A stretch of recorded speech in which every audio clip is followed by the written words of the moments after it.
El Shinta Bandung News and Talk. Halo, selamat siang pendengar. Apa kabar Anda di siang hari ini? Kami hadir ke hadapan Anda pada siang hari ini bersama dengan tamu spesial. Sudah hadir di studio El Shinta Bandung di Jalan Surya Sumantri nomor 6C, Ketua KPI Pusat Agung Supriyo. Halo Pak Agung, apa kabar? Baik, terima kasih. Jangan dipanggil Pak, kayaknya terlalu tua banget. Boleh AA, boleh Kang, Mas juga boleh. Kang Agung gitu ya, karena lagi di Bandung. Lagi di Bandung Kang Agung ya. Selamat pagi para pendengar El Shinta. Apa sebutannya pendengar El Shinta? Pendengar ya, pendengar. Pendengar El Shinta di kota Bandung dan sekitarnya. Senang sekali saya bisa hadir di radio El Shinta yang sebetulnya kalau di Jakarta itu kan legend banget. Oh ya. Terutama terkait dengan news and talk. Wah itu orang selalu mendengar radio El Shinta, apalagi kalau ingin mendapatkan informasi terkait dengan kemacetan. Itu di Jakarta, saya nggak tahu di Kota Bandung seperti itu juga ya. Kita juga ada informasi tentang lalu lintas itu, Pak Agung. Baik, supaya lebih mengenal Pak Agung lebih dekat lagi, kita juga live di 2 akun medsos kita, di Instagram dan juga Facebook El Shinta Bandung 89.3 FM. Bisa mengarah ke kamera sebentar Pak Agung, nih namanya Pak Agung Supriyo. Ini sudah saya pada kenal lah ya. Agung Supriyo, Ketua KPI.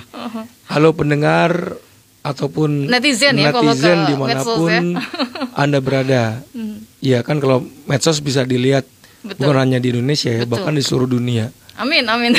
Bahkan gini loh, saya tuh punya teman, dia tuh punya radio komunitas di Manggarai NTT, Nusa Tenggara Timur. Kecil banget ininya, studionya, ya radio komunitas lah ya, karena dia nggak komersil.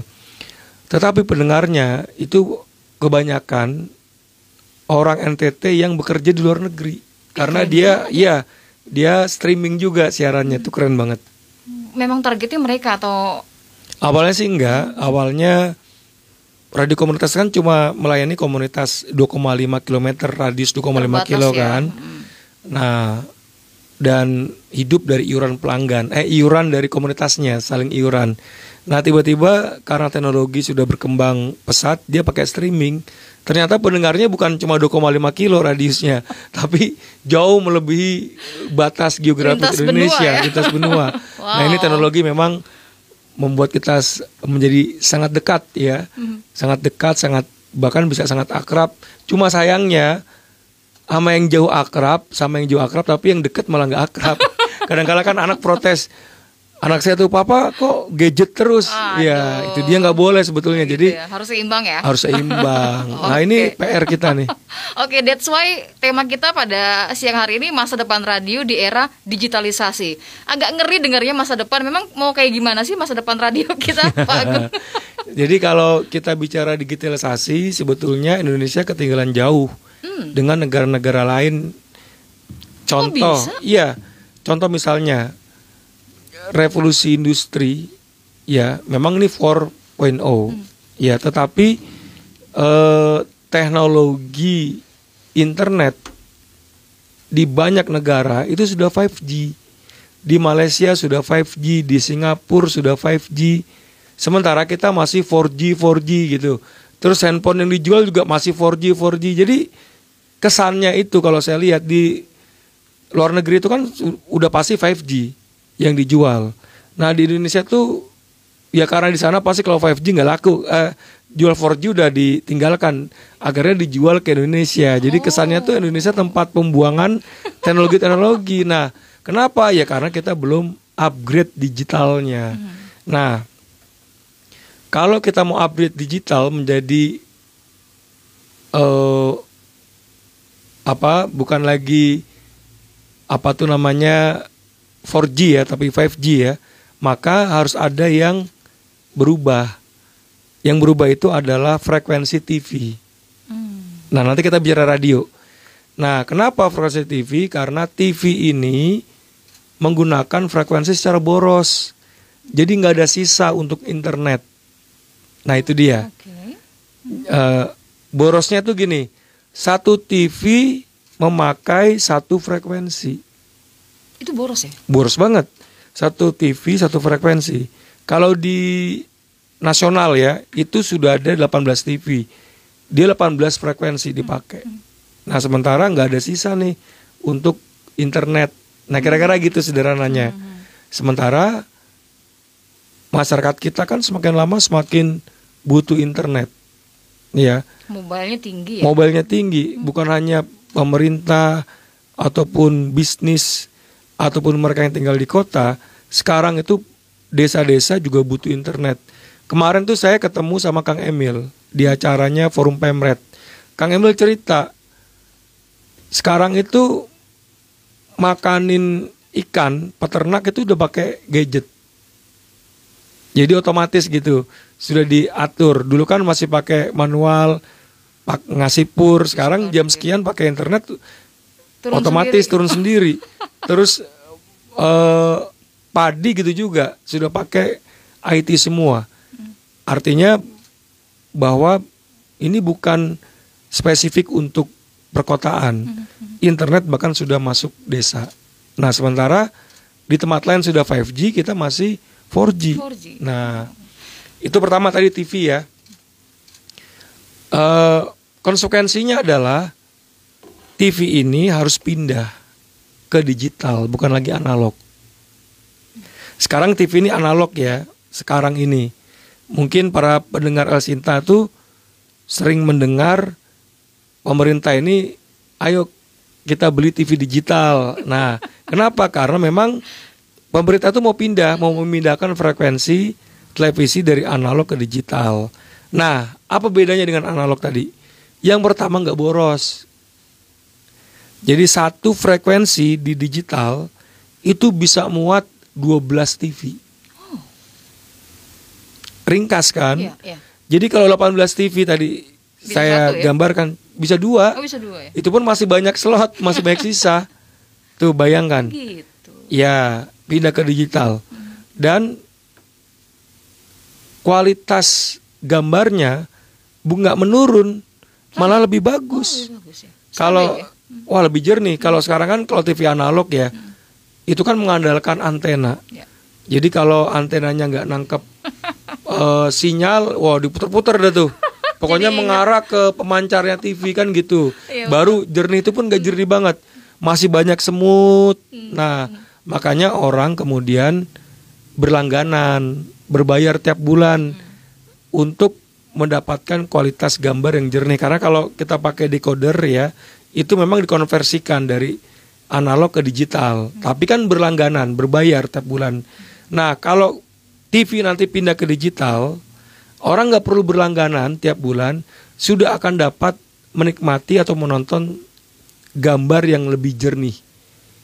Bahkan jernih banget.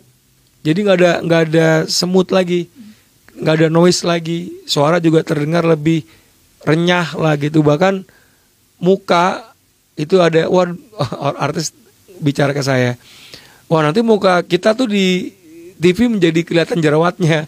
Iya memang jernih banget. Apalagi kalau ya di digital itu jernih banget. Nah ini yang saya gambarkan itu. Jadi frekuensi lebih ringkas, lebih hemat, tapi kualitas malah lebih bagus dibanding analog. Nah tentunya dengan satu frekuensi 12 TV itu akan ada sisa frekuensi yang sering disebut dengan bonus digital atau digital dividen. Nah, sisa frekuensi ini dibuat untuk internet. Nah, itu jadi sangat erat terkait dengan migrasi TV dari analog ke digital atau pindahnya TV dari analog ke digital. Karena kalau TV nggak pindah-pindah, masih di analog terus, nggak mungkin kita 5G. Kayak gitu. Jadi memang harus ada yang bukan dikorbankan ya, karena kualitas gambarnya malah lebih jernih kan gitu. Ya pindah dan nanti kita dapat bonus digital. Prediksi saya nih, kalau analog switch off ya, atau migrasi dari analog ke digital TV ini berhasil, tahun 2023 kita sudah 5G. Kalau berhasil? Kalau berhasil. Indikatornya adalah?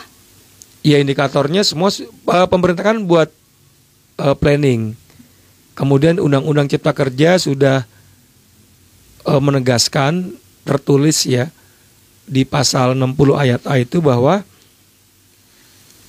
paling lambat migrasi itu 2 November 2022. Jadi 2 tahun setelah Presiden menandatangani Undang-Undang Cipta Kerja. Dan Presiden tanda tangannya itu 2 November 2020. Jadi batas akhirnya 2 November 2022. Nah, kalau ini sesuai dengan rencana, ya tahun depan kita sudah 5G.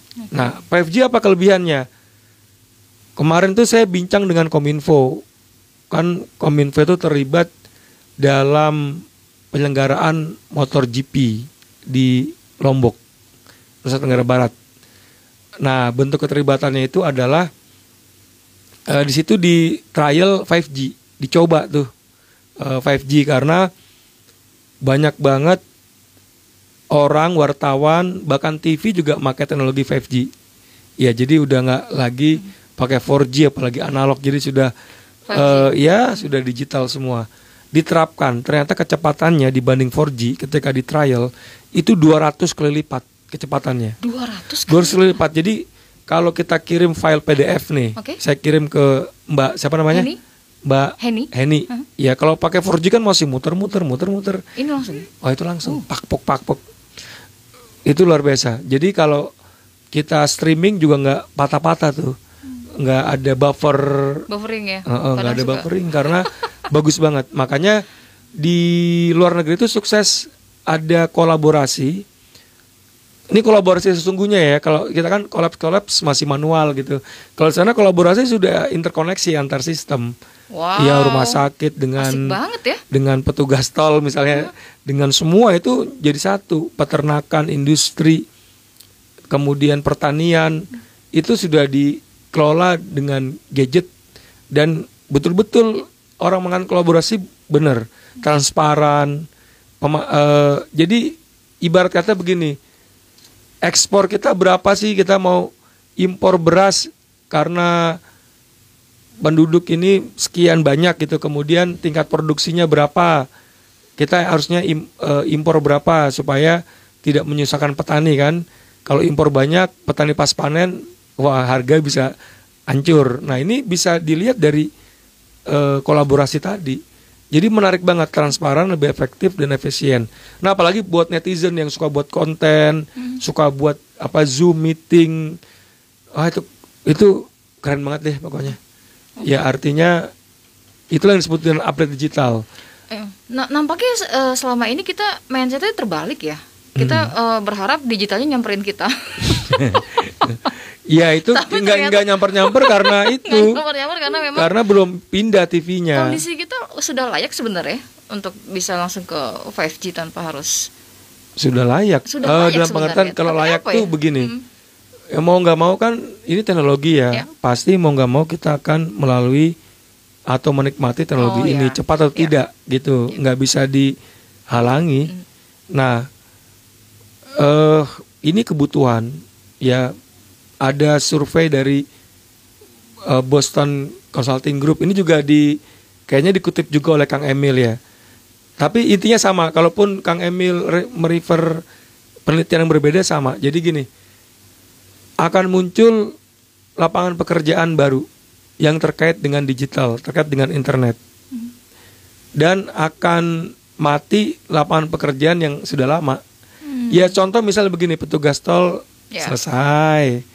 Kan gitu kan, karena sekarang sudah otomatis.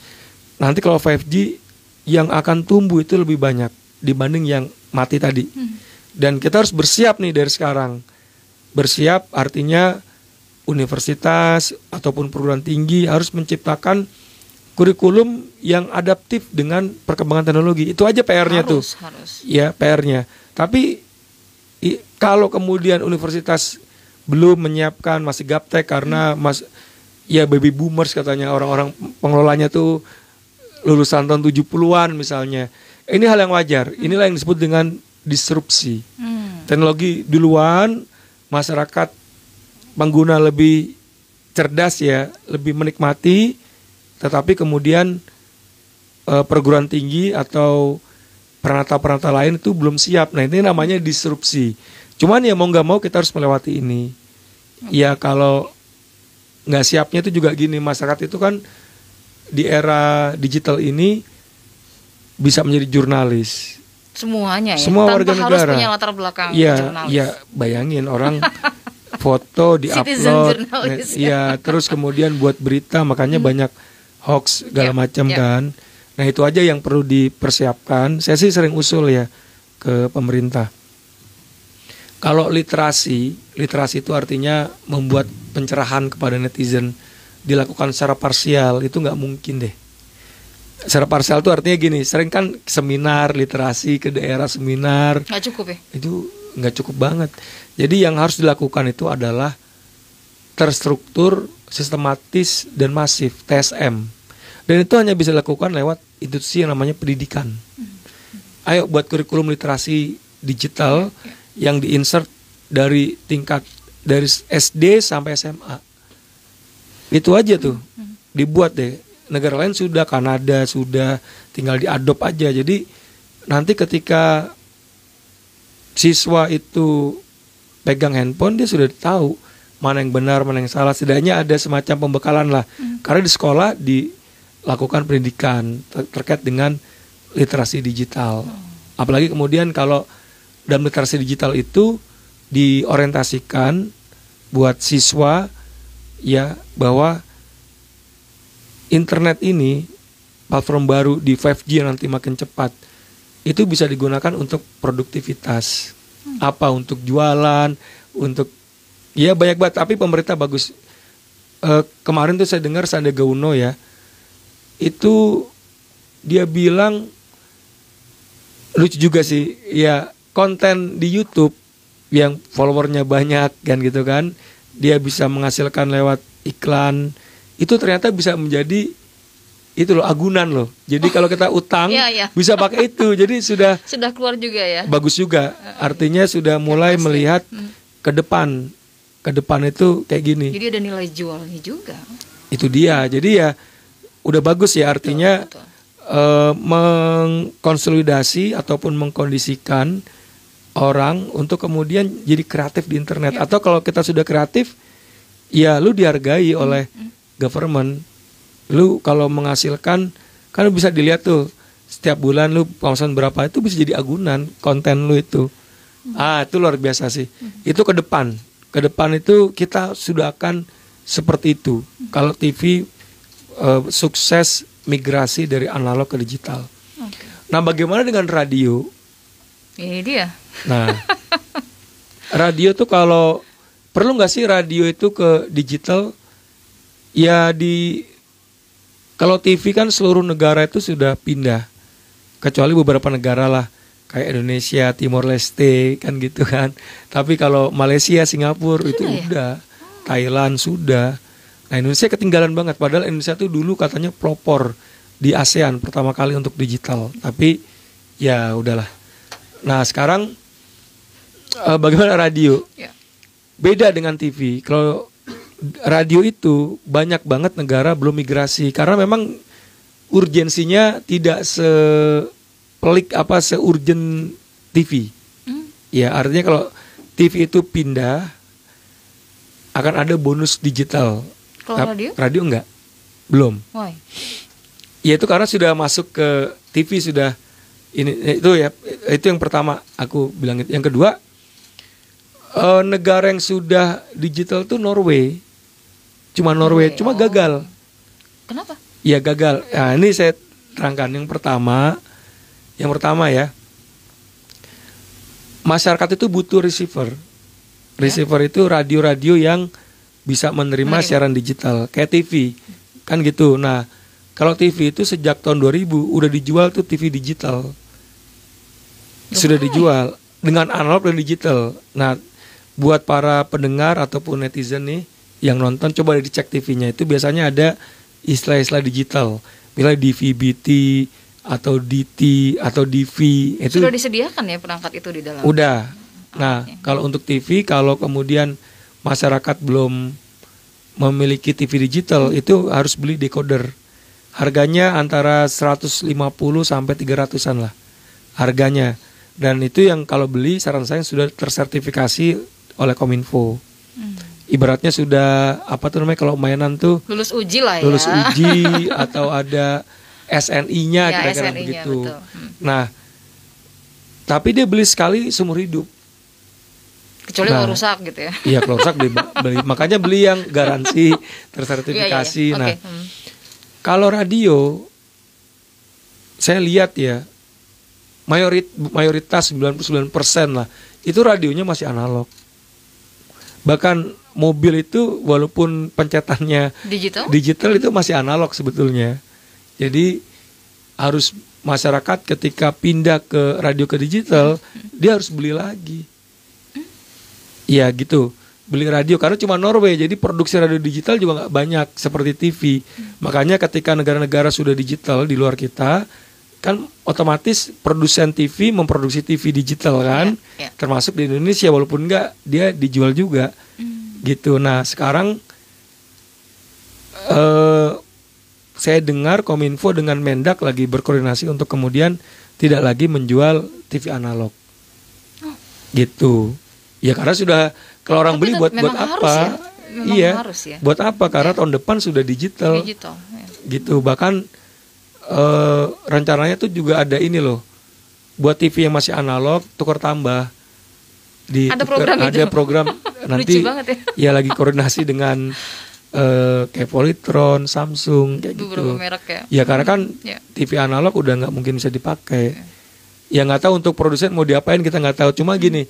Yang jelas saya tuh paling nggak suka ya atau gimana ya kalau Indonesia tuh jadi negara sampah karena teknologinya nggak pindah-pindah.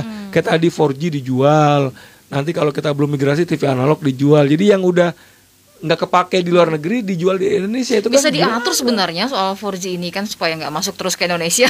Ya, tapi kan itu bukan urusan KPI ya. Bukan urusan KPI. Ini saya cuma ngambil gambaran umum ya.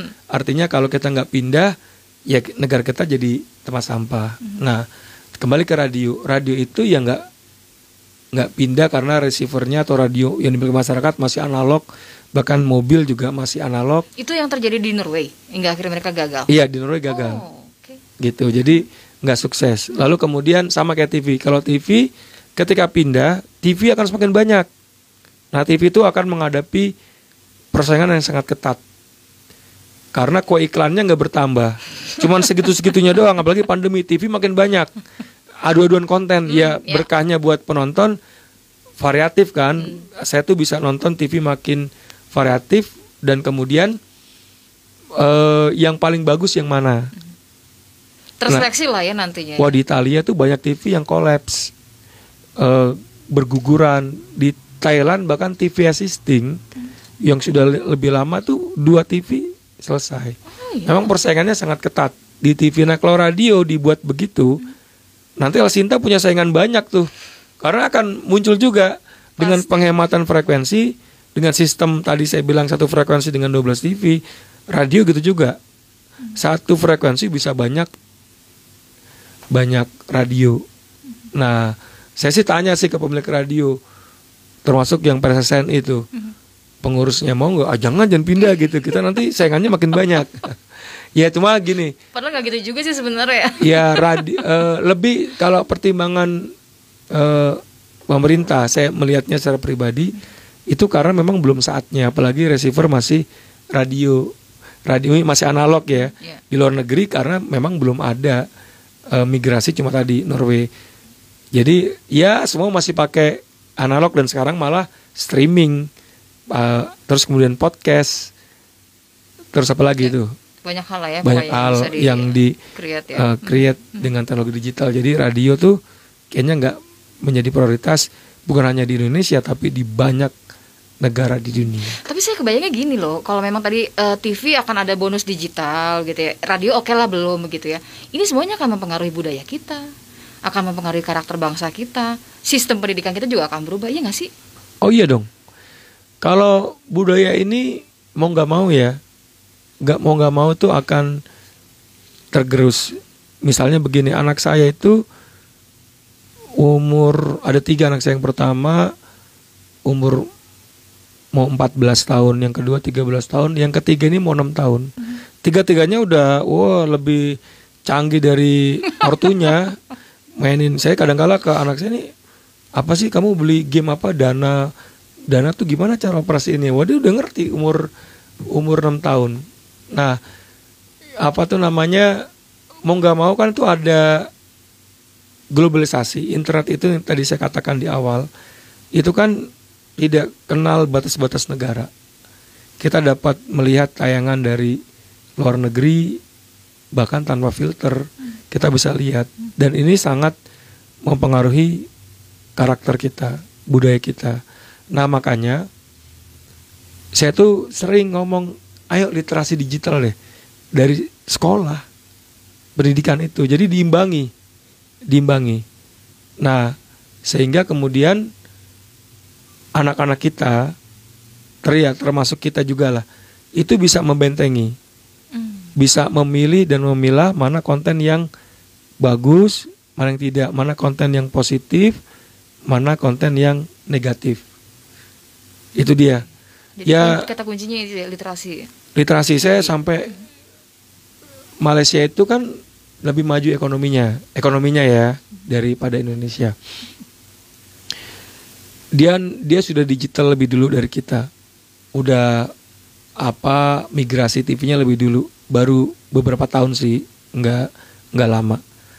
Cuma gini, saya tuh ngelihat di pernyataan menteri atau siapa gitu, pejabat tinggi Malaysia lah. Jadi bahkan survei di Malaysia, survei itu bilang gini, sekarang anak-anak muda sekarang kalau ditanya mau jadi apa, mau jadi YouTuber, mau jadi content creator, yes. Ya karena bisa menghasilkan duit. Walaupun di Indonesia itu kan kacau juga ya, ada orang content creator yang dulu tuh crazy rich, flexing, itu kan nggak benar juga. Nah itu yang harus dihindari. Jangan sampai kemudian kita itu tertipu dengan manipulasi orang padahal dia nggak kaya. Ya kita harus punya standar lah. Nah makanya pemerintah ini itu tadi, literasi diperkuat, masuk ke dalam sekolah, sehingga kemudian anak-anak kita itu ke depan ya dia bisa memilah, dan kita sebagai orang tua kan jadi tenang kan. Betul. Oh di sekolah ada literasi digital yang membuat anak mampu memfilter dengan sendirinya, ataupun membuat anak itu bisa produktif menggunakan internet ya untuk kreativitas mereka, dan mereka bisa jualan. Ya kan kita suka, wah negara udah begini, kita tenang dong. Jangan sampai kemudian gue udah bayar pajak nih, anak gue masih aja nonton film porno, anak gue kok jadi malah ngaco gitu. Nah ini mesti ada literasi digital gitu. Baik, balik lagi ke radio. Tapi sebelumnya kita jeda dulu deh ya. Iya minum dulu. Enak banget nih kopinya, tehnya. Oke, baik, silakan Pak Agung. Sekarang kita ngomongin radio deh nih ya. Iya. Masa depannya akan kayak gimana sih radio kita, Pak Agung? Nah ini dia nih. Apakah radio akan bernasib seperti media cetak kayak koran? Kan gitu kan. 20 tahun lalu tuh saya waktu itu ada orang negeri statement gini, the dying of newspaper. Jadi koran yang sekarat gitu. Saya sih nggak percaya, 20 tahun lalu kan internet belum semasif sekarang. Tapi pada kenyataannya ya koran kolaps. Banyak pengusaha media cetak itu kolaps. Ya bahkan saya di kantor saya, di ruangan saya itu kan disediakan koran. Awalnya 2 koran. Terus saya nggak, rata-rata saya pribadi ya, office boy itu kan suka ngambil. Dia nanya, Pak kok masih nggak dibaca? Karena masih utuh, masih dilipet ya saya udah baca di ini, ada online lebih cepat beritanya gitu. Jadi memang koran ini tinggal menunggu waktu untuk kemudian betul-betul mati. Koran? Iya koran. Kalau kita melihat trennya di luar negeri itu bahkan sekarang sudah, ya koran itu di kayak orang punya jiwa sosial aja, naro terus ambil nyumbang. Jadi hidupnya dari situ. Ya karena orang udah susah untuk berlangganan, udah nggak mau. Ya karena berita di online itu lebih cepat. Nah sekarang kan orang kemudian mengubah, setiap pengusaha koran itu saya lihat udah ada online-nya. Koran X misalnya, X online, x.com, y.com. Jadi untuk kemudian mampu penetrasi ke pelanggannya. Nah, bagaimana dengan radio? Nah, radio itu saya tuh keliling daerah, bukan hanya di Bandung ya. Jadi kenapa saya kemudian ke Radio El Sinta ini, ya karena saya ingin mendapat gambaran bagaimana sih radio di masa kini dan bagaimana kemudian di masa depan. Saya keliling tuh dari Dieng, Banyuwangi, Kuningan, kemudian Garut, terus Sukabumi. Terakhir nih di Bandung kayaknya. Nggak tahu kalau nanti saya tur di Java lah untuk ngelihat radio. Nah rata-rata itu pemilik radio ngeluh. Sekarang itu nggak seperti dulu Pak. Untuk mendapatkan iklan itu susahnya setengah mati. Jadi kami usahakan untuk bisa bekerja sama dengan pihak-pihak pemerintah ataupun pihak swasta yang mau mengadakan acara, kami mengiklankan. Dulu kami jual mahal. Sekarang kita banting harga bener-bener deh. Harga diri kita jual-jual bisa sampai bilang gitu. Aduh jangan begitu Pak. Nah ini saya lihat begitu. Saya nggak tahu El Sinta bagaimana pengalamannya. Nah cuma yang menariknya adalah kalau dibuka interaktif tetap ada yang telepon. Artinya masih ada pendengar di radio itu. Nah kalau saya klasifikasikan rata-rata pendengarnya itu usia yang bukan muda lagi lah. Ya. Profesional muda? Bisa juga. Jadi kalau umur tuh masih ada lah kategori milenial. Milenial kan sedikit lah ya. Yang lahir di tahun 97-an. Milenial? Milenial. Bukan 80 ya? Kalau milenial. Enggak, 80 tuh hampir kolonial lah. Jadi nah kalau sekarang gini, kalau generasi setelah milenial Gen Z itu 2000-an. 2000-an sampai sekarang yang digital native dia. Bukan ada yang bilang 2004 atau 2005. Jadi dia lahir udah melek digital ya kayak anak-anak saya lah. Atau kalau orang lihat Citayam yang di Jakarta itu bukan milenial, setelah milenial dia. Jadi orang yang punya ekspresi bebas, nggak kenal zaman dulu. Ya zaman dulu itu kan kayak Pak Harto, Orde Baru, mungkin mereka nggak tahu. Jadi ya mereka enjoy aja, yaitu anak zaman sekarang. Ya kalau saya udah 40-an, jadi tahu lah zaman Orde Baru gimana. Jadi tinggal di situ ya. Iya. Nah, dan kalau dilihat dari populasi Indonesia, generasi Z ini itu 27%. Milenial 25%. Jadi kalau di total ini 52%. Ini mayoritas populasi di Indonesia. 25%. Ini BPS, ya. Lalu tingkat kematian itu per tahun 1,8 juta atau 2 juta per tahun. Tingkat kelahiran itu per tahunnya 900.000 atau 1 juta. Nah kalau kita melihat secara alamiah, yang mati ini kan pasti yang senior. Betul. Secara alamiah ya, artinya anak-anak muda itu kan jarang mati, walaupun ada, tapi secara alamiah itu pasti yang lebih senior. Nah kita lihat deh, kalau 2 juta per tahun, taruhlah 20 tahun lagi, berarti kalau konsisten 40 juta orang akan mati. Sementara akan tumbuh 1 juta orang per tahun, ini anak-anak muda. Jadi generasi milenial dan generasi Z ini akan terdorong ke atas. Orang-orang tua yang di atas akan mati. Ini kata bicara alamiah. Gitu. Nah, ini yang harus menjadi perhatian radio. Bahwa kalau bisa udah mulai tuh mengorientasikan dirinya ke segmen milenial dan Z, karena mereka nih akan 20 tahun lagi di situ. Dan di bawah mereka tentunya lebih milenial, lebih native lagi digitalnya. Kita nggak tahu tuh lebih apa. Nah ini yang kemudian harus dilihat oleh radio nih. Kalau untuk bertahan, Anda harus lihat 50% kesini dulu perhatiannya. 50% ke Lebih atraktif lah ya. ya itu harus zilenial ini. Coba studi banding ke berbagai negara yang radionya eksis. Karena rata-rata tuh demografinya sama, kecuali Jepang ya. Jepang itu sekarang kesulitan generasi penerus. Lebih banyak orang tua, makanya TV bertahan di sana. Media cetak relatif masih bertahan. Ya karena orangnya nggak mau menikah. Anak itu kalau di kita kan baik anak baik rezeki gitu. Di sana ya udah ada hitung-hitungan. Jadi ya apa tuh namanya, akibatnya sampai sekarang udah nggak ada generasi penerus. Mereka kemudian nggak membuka lapangan kerja untuk orang asing misalnya. Kalau Korea tuh mirip dengan Jepang, tapi dia membuka lapangan pekerja. Jadi tertutupi. Nah memang ada negara-negara yang kayak gitu. Singapura sendiri kan hampir seperti itu, walaupun belum sepenuhnya, karena Melayu itu ya banyak anak baik rezeki gitu.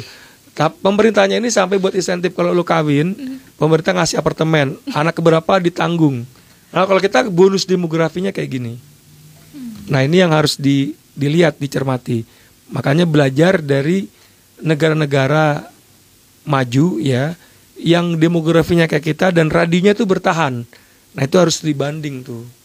Sekarang kan sudah dibanding gampang via Zoom aja. Maksudnya nggak perlu datang. Ya. Nanti ada di kan trik-triknya gimana sih trik-triknya? Kalau El Sinta ini kan saya lihat ya rata-rata radio pada umumnya orang dengar pas lagi macet nih. Di Jakarta ya, macet gue denger radio nih. Gue mau tahu nih. Terus kalau ada lagi ada hal-hal yang penting kayak sekarang nih ada news, ya. Brigadir J terus kemudian ya tragedi di polisi itu, orang kan ya gue di radio netalnya El Sinta, kira-kira begitu. Nah teman nih nggak bisa bertahan dengan style seperti itu terus, ya dengan gaya seperti itu. Harus ada modifikasi untuk melihat populasi. Iya, masalahnya memang yang 50% tadi dengerin radio. Dengerin radio nggak sih? Ya itu perlu disurvei kan. Jangan-jangan gini, jangan-jangan mereka udah nggak denger radio itu kan? Dia. Nah, itu dia. Makanya gini, ini asosiasi kayak PRSSNI ini kan El Sinta tergabung dalam PRSSNI. KPI itu di berbagai daerah, ada KPI di Bali misalnya, itu sudah membuat sosialisasi tentang radio. Jadi satu radio 1 juta telinga. Jadi orang-orang itu distribusikan radio, kan murah tuh. Tiap rumah 1 radio dikasih, tiap rumah 1 radio. Karena kalau nggak ada radio orang nggak akan denger. Begitu pula orang milenial, mungkin radio nggak ngerti dia. Ya, apa sih radio? Kayak saya nih, anak saya, saya beliin jam yang tengah itu kan cowok. Jadi yang pertama cewek, yang kedua cowok, yang ketiga cewek. Saya kasih lah anak tengah saya cowok jam. Pak ini buat apa jam? Orang jam?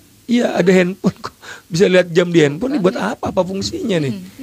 Jam ini. Itu anak zaman sekarang loh. Generasi Z. Coba buat apa sih ya jam ini? Dulu kan orang tuh suka banget pakai jam, kalau bisa merek tertentu lah kayak gitu-gitulah. Ya sekarang kalau saya beli jam yang nggak ngarepin merek tapi multifungsi, ada jam, ada digitalnya buat ngatur. Bahkan bisa buat telepon sekarang ya? Iya, ngatur suhu, kemudian olahraga, umpamanya gitu, bisa ngecek tensi, ya itu aja. Kalau jam yang kayak jam dulu, aja gitu ya? Kayaknya enggak deh. Anak saya sampai bilang gitu, Papa apaan sih ini, buat apa sih beli jam? Itu ada jam dinding ada, di handphone ada, buat apa?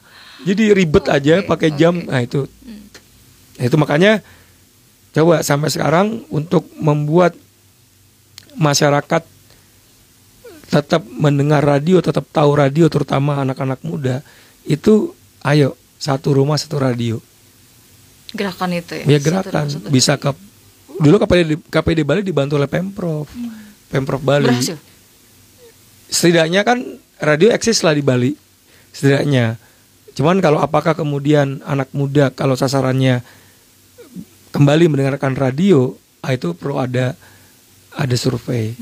Ada kajian khusus yang juga. Yang penting ada usaha. Nah makanya perlu sih coba gandeng Pemprov ya untuk radio ini.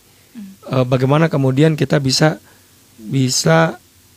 membuat tuh radio tuh tetap digemari oleh anak muda. Karena ada di Diskominfonya tuh studi banding ke negara lain yang radionya tuh eksis di kalangan muda. Betul. Bawa radio-radio di sejabar. Wah, itu keren banget tuh. Tapi saya merasakan ketika internet ini down ya. Dengerin radio, Pak Agung. Oh, udah otomatis. Otomatis kalau internet down itu orang itu kan kita bisa bilang radio sebagai media informasi abadi nggak sih kalau kayak gitu kondisinya? Oh, bisa. Gini, radio itu dibutuhkan di saat-saat ada bencana dan berikutnya ya. Kayak tadi internet mati. Down, ya. Terus yang kedua tuh kemarin tuh saya jadi pembicara di Kongres JRKI. JRKI itu Jaringan Radio Komunitas Indonesia. Dan mereka fundingnya dapat dana dari luar negeri juga. Yang datang tuh sampai orang Jepang datang ke Kongres itu. Nah, menariknya ketika ada bencana gempa ya, internet mati karena pemancar down, kemudian listrik mati, radio mati. Yang bisa eksis itu radio komunitas. Dia bawa peralatan sendiri, terus dia pakai pemancar sendiri, dia bawa tuh dari funding itu, wah bersiaran dia. Itu di Palu dibuat, kemudian di NTB waktu gempa, lalu sebelumnya tsunami, itu radio itu tumbuh komunitas. Jadi cuman kita bicara radio ya, bukan bicara sisi komersial. Nah, ternyata itu sebagai penyampai pesan yang sangat efektif di saat semuanya nggak hidup, radio hidup. Nah, sekarang kalau sisi komersial bagaimana? Iklan bagaimana? Nah, ini perlu kita belajar. Jangan sampai saya bilang optimis radio nggak akan mati, optimis radio tetap ada iklannya. Nanti orang nggak bekerja, tidur, ternyata anak muda nggak tahu radio itu apa sih gitu. Oh, ada ya radio ya. Iya, saya keliling daerah itu begitu kondisinya di Pulau Jawa ya. Ibaratnya, aduh Pak, hidup segar masih tak mau. Ya, tapi saya nggak tahu Elsinta kan radio jaringan. Ya, cuma itu kondisinya. Dulu mereka jual mahal. Sekarang banting harga. Kira-kira begitu. Oke, berarti memang kita harus bisa memenuhi beberapa aspek tadi supaya radio tetap tumbuh dan berkembang dengan baik di era digitalisasi ya. Iya. Cuma saya sih optimis gini. Waktu radio kan lebih dulu muncul ya. Betul. Waktu TV itu muncul, radio mati. Ternyata nggak mati. Sekarang ada internet, ada orang juga bilang radio mati. Kita lihat nih. Tadi 20 tahun lagi gimana? Gitu.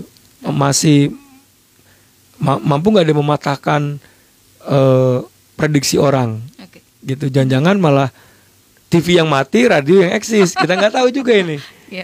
Gitu. Semua banyak kemungkinannya ya. Ada banyak kemungkinan yang akan terjadi nantinya. Iya. Oke, terakhir Pak Agung, kita paham bahwa radio menjadi salah satu jembatan informasi yang luar biasa di Indonesia ini. Apa yang menjadi harapan KPI? Selain ini akan menjadi sebuah, ya kan orang kalau nonton hoax di media sosial larinya ke radio. Radio bener nggak sih itu yang di medsos? Iya. Itu terlepas dari itulah ya. Pak Agung punya harapan apa sebenarnya untuk radio di Indonesia? Silakan. Radio itu punya kontribusi sebagai perkat sosial dan perkat bangsa. Ya, jumlahnya tuh banyak banget daripada televisi. Jadi radio itu punya peran yang sangat penting. Kemudian yang kedua, bukan hanya memberikan informasi, radio juga menjadi sarana edukasi. Ya, saya tuh ke Bali, ya, terus dengerin radio untuk anak. Jadi radio ini swasta, dia ngambil segmentasi anak. Nah, bagaimana dia mengikat hubungan antara radio dengan anak? Yang pertama tuh dia suka buat acara gathering, manggil anak-anaknya, dengan ibunya datang buat acara di situ. Itu sebulan 2 kali.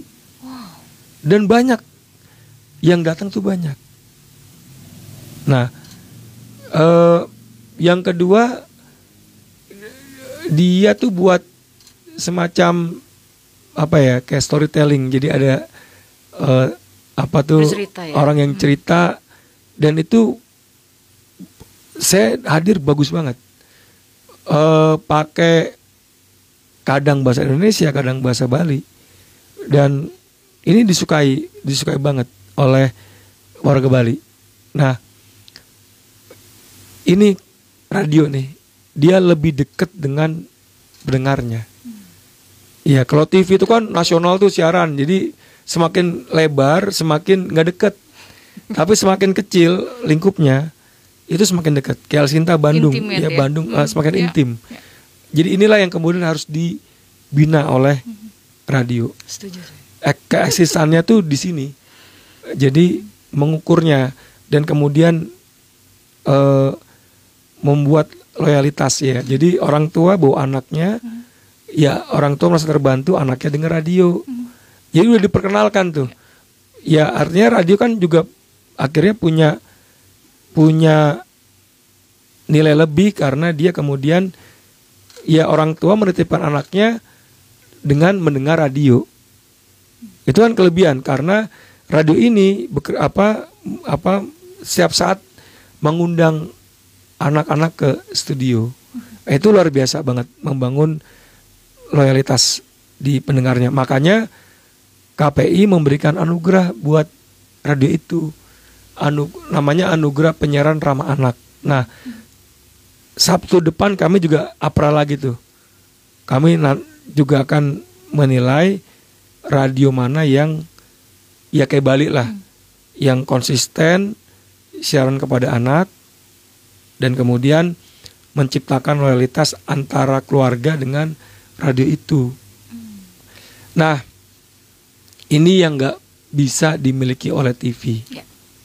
Internet juga nggak bisa karena jangkauannya makin luas. Betul. Jadi radio, nah inilah kalau setiap radio seperti ini, ya misalnya Elsinta, entah bagaimana nanti membangun loyalitas dan pendengarnya itu dibangun, wah radio akan tetap bertahan, akan survive. Itu sponsornya banyak banget loh ketika buat gathering dari produk susu, produk anak, wah banyak banget. Makanya Elsinta kan pasti juga segmennya tertentu, pasti juga pengiklannya juga tertentu, itu bisa dilibatin. Oke. Nah, ini nyambung ya, harapan saya dan kemudian cara radio membangun loyalitas pendengar termasuk juga dengan generasinya. Jadi kalau buat acara pertemuan dengan anak, hadir dengan anak nanti dapat bonus. Artinya ada sosialisasi, anak jadi tahu radio. Saya tuh berharap Secara juga langsung, ya ya. Elsinta tuh coba deh. Memang pendengarnya orang-orang ya kelas Dewasa, menengah ya, oke, ha. yang dia mengendarai mobil. Coba deh anak jadi penyiarnya bisa nggak? Tapi khas Elsinta di edukasi, siaran, ya ini kepada pemirsa. Banyak cara lah ya. Banyak cara deh, coba deh. Coba itu dibuat begitu. Wah itu nanti Ya. keren banget deh. Oke. Selain juga ini streaming ya sudah membantu. Cuman kalau pakai, ya saya tuh pengen ada hal seperti itu ya di radio. Anak yang menjadi penyiar di Elsinta, lalu kemudian memotivasi anak lain, baik menjadi pendengar maupun jadi Duta penyiar. Itu bagus banget, bagus banget, Oke. serius. Baik. Masukan yang luar biasa. Pak Iya. Agung harus sehat terus. Sehat Karena terus. kita butuh Pak Agung juga. Iya, terima kasih. Oke. Terima kasih sudah hadir di studio Elsinta Bandung, Pak Agung. Sama-sama. Demikian tadi pendengar wawancara kami bersama dengan Ketua KPI Pusat Agung Supriyo. Saya Heni Ferdawati. Sampai jumpa.